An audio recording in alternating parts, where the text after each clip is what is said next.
नमस्कार, मी doctor Nitin Nikam, pain relief नस निसर्गोपचार रुग्णालय सिल्लोड. आपल्याकडे एक सर आणि एक ताई आलेले आहेत. आपल्याकडे विविध भागातून भरपूर तर रुग्ण येत असतात, पण प्रत्येक रुग्णाची या ठिकाणी प्रतिक्रिया घेणं शक्य होत नाही. पण ज्या ज्या रुग्णांची प्रतिक्रिया घेणं शक्य झालं, अशा रुग्णांची प्रतिक्रिया घेऊन सातत्याने आम्ही सोशल मीडियाच्या माध्यमातून तुमच्यापर्यंत पोहोचवण्याचं काम करत असतो. असंच आपल्याकडे एक ताई, एक सर आहे. की सरांना काय त्रास होता, काय त्यांना वेदना होत्या, त्या संदर्भात आपण त्यांच्यासोबत जे काही सत्यता आहे ते सविस्तर चर्चा करून जाणून घेऊ आणि किती त्यांना आराम झाला त्या संदर्भातही आपण चर्चा करू. पहिल्यांदा तर एक गोष्ट मला सांगायची आहे. जेव्हा ते आता आले, फार एक भावनिक विषय माझ्या मनामध्ये एक निर्माण झाला.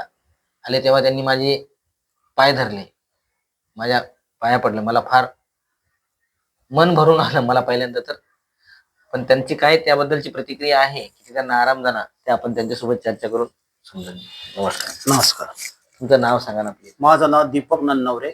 बरं. राहणार मी संभाजीनगरला राहतात. म्हणजे त्याच्या पुढं आडगाव म्हणून आडगाव आहे माझं. बरोबर.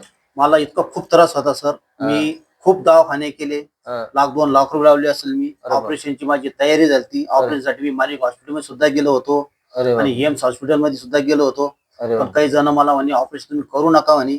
तर मी ते टाळलं. मग ते मला एका जणांना तुमचं व्हॉट्सअपला मी बघितलं, तर मला तिथं हे आवडलं तुमचं. मग इथं आलो. इथं आल्यानंतर मला 100% म्हणजे पायामध्ये फरक पडला. कारण मी ड्युटीवर 1.5 महिना घरी होतो. याच्या अगोदर माझ्या खूप सुट्ट्या व्हायच्या ड्युटीनं. सर लोक पण मला बोलायचे, ते म्हणजे दवाखाना तू चांगला कर, घरी राह व्यवस्थित. ओके.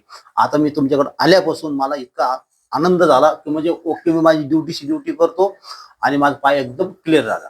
भगवंताची कृपा आहे कुठेतरी. काहीतरी मला तुमचे आता देवाचे आशीर्वाद का म्हणा का तुमचं काहीतरी मला हात लागले, मला चांगले, मला फरक पडला. परमेश्वराची कृपा आहे ह्याच्यामध्ये. परमेश्वराची शक्ती कुठेतरी निर्माण होत असते. आणि तुम्ही जे मला पथ्य सांगितले, फक्त भात आणि बटाटा, त्या 2 वस्तू मी सोडून दिले. बरोबर. नाही, थोडंफार एका माझं होतं बटाटा साबुदाणा खिचडी मी, पण मी खात नाही तरी. बरोबर. त्या गोष्टी मी पाळल्या, पथ्य तुमचं. यांना आणि मला आता 100% फरक पडलेला आहे. बापरे. बरोबर. तरी आम्ही जास्त गोळ्या घेतल्या पण नाही, कमीच घेतल्या होत्या. तरी 8 दिवसात इतका फरक जाणवला 8 आम्हाला. दिवसात. बरोबर. तर परत मी आलो की परत मग तुम्हाला भेटायचं आहे. परत मला काय मेडिसिन वगैरे काही घेत मग दुसरे पेशंट घेऊन आले तुम्ही आता. माझी पुतणी घेऊन आले. आणखीन 2 येणार आहे. आणखी 2 येणार. बरोबर. माझी चुलती पण येणार आहे आणि एक चुलता येणार आहे. हे कुठंतरी एक मनालाही समाधान वाटतं. बघा, यांना जे आहे L4 L5 आणि सॅक्रम नावाचा जो मणका आहे, तिकडे पायात उतरणार नसाला दबाव बसत होता. कमरेतून प्रवाह करणारी जी नस आहे पायामध्ये, तिकडे त्या नसाला दबाव बसत होता. त्याच्यामुळे फार पेनफुल सिच्युएशन होती. त्यांना उठायला बसायला फार त्रास होता ना. फार त्रास म्हणजे मी असं वाकत होतो. अरे बापरे. असं स्टेट मी उभा राहत नव्हतं सर. आता माझी जेव्हा दुखत होतं, माझी पोझिशन अशी राहायची, याशी या असं राहायचं. पण तुमच्याकडे आल्यापासून मग मी आता एकदम क्लिअर झाले पूर्ण. आता उठपाशा सुद्धा मारू शकतो, मी जॉगिंग सुद्धा करतो, सगळ्या गोष्टी करतो. अरे बापरे बाप. म्हणजे मी इथून जे दुखत होतं इथून तो पोटी परत मी पूर्ण पायाला तळपायला मुंग्या येतात थोड्या लाईट. बरोबर. तर आता मुंग्या पण येणं बंद झाल्या, हे दुखणं पण बंद झालं.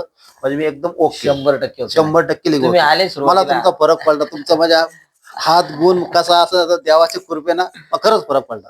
बरोबर आणि तुमचा सतत चेहरा त्यांच्या डोळ्यापुढे येऊ लागला. आणि घरी नेहमी बायकोला म्हणतो, मी सरला भेटल्याशिवाय जाणार येणारच, दर्शन घेणार आणि परत मला दाखवायचं म्हणलं त्यांना. बरोबर. नाही, सुरुवातीला आले, मला एकदम भावनिक वाटलं. तुम्ही आले, दर्शन घेतलं, पाया पडल्या माझ्या.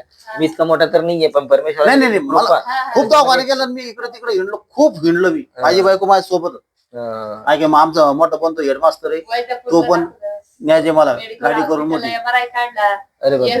ऍडमिट होतो महिनाभर. खूप दवाखाने गेले. खूप दवाखाने गेले, परेशान झाले. छोटी मोठी मेडिकल हॉस्पिटल मध्ये मी कमीत कमी तिथं 60-70 घातली. अरे बापरे बाप. त्याने काय इंजेक्शन दिलं होतं आम्हाला एकदा हाडामध्ये, काय ते म्हणजे भूल काय ते करून, त्याने मला फरक पडला होता. पण नंतर परत उद्भवलं होते. अरे बापरे. म्हणजे आणखी परत जी स्थिती होती माझी दुखण्याची ती चालू झाली. पण इथं तुमच्या पैसे दाखवलं तर माझी जी स्थिती कायमची बंदच झाली. खूप आनंदाची गोष्ट आहे. परमेश्वराची कृपा आहे. बघा, यांना जे ऑपरेशन आहे त्यांचं आज रोजी ऑपरेशन वाचलं. असेच आपल्या आजूबाजूला परिसरामध्ये जर का काही असे त्रस्त रुग्ण असले तर त्यांना आपल्या नक्की पेन रिलीफ नस निसर्गोपचार रुग्णालयाशी संपर्क साधायला सांगा. धन्यवाद.